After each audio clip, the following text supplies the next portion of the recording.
So I'm going to show you some examples of how tool tethers end up being attached with tools on a person. Now, this is for example only, just so we can do it at a trade fair. So this is not how you would probably look. But tool lanyards like this are your typical coil lanyards. And if you can imagine having a tool on it, this is what we talk about when we talk about the entanglement issue. So this lanyard is about half as long as some lanyards because of its stretch factor. So you can see that the coil is not too big, but if you have a lot of these on here, you can end up with an entanglement issue.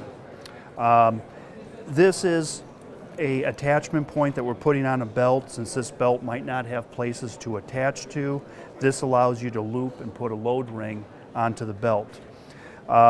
You can hook as many lanyards in here as you feel comfortable. There's no really restrictions on the marketplace right now because you're not dropping all these tools at one time. A couple things about the carabiners. I explained earlier about carabiners that don't get caught up.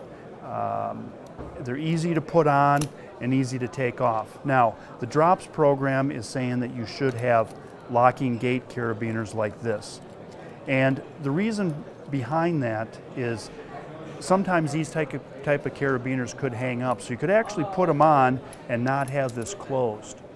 One other thing about any kind of snap clip carabiner is that if you do twist it right, you can actually twist that right off. Now, you almost have to try to do that, but that is something that can happen with it. So depending on how secure you need your lanyards, there could be a reason why you would say, I want a locking gate carabiner.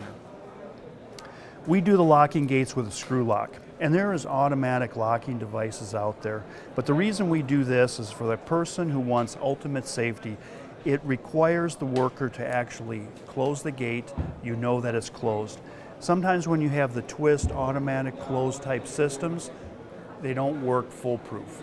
We're not talking about a fall protection grade carabiner, we're talking about a load grade rated carabiner. So we feel this gives a very secure attachment. It requires the worker to close it, but when he does close it, he knows that it's attached securely. Coming over here is some examples of retractable lanyards. So depending on how you have your tool belt configured, I can have two lanyards with no looping like I did when I had these type of coils. So that's how the retractable can minimize entanglement issues. So I can simply pull this tool out, use it, put it back. Here we have a tape measure retractor, and this is something that, yes, I can use a coil like this, but in a lot of cases this tape measure could be used by an inspector and not a person doing the technical work. So this gives you a low profile type setup where I have this on my belt and I don't have a big area where this is getting caught or things to dangle. So I could use the same product in plain clothes without a tool bag. Okay, here's a common application with a hammer, and you can see what we talk about, the dangle length of the coil type lanyard. If you only have one thing in this area, it's not a big deal. I can pull this out, use it, put it away. But again, the more of these you hang on, the more entanglement issues you get.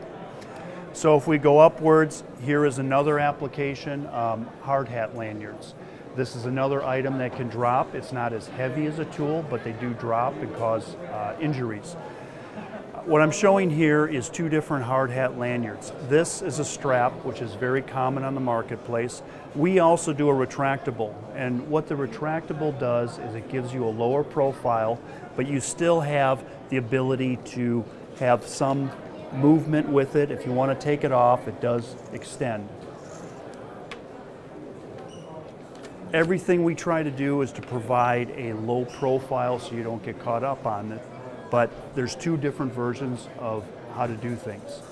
If we pan around to the front, show you a couple other things, you just have to think about everything that can drop. Radios, cell phones, anything that you drop at heights can be dangerous. So we're not just talking about the tools, but we're talking about anything you can carry up to heights, whether it's a hard hat, a tool, a radio, a cell phone. Anything that drops can cause injury.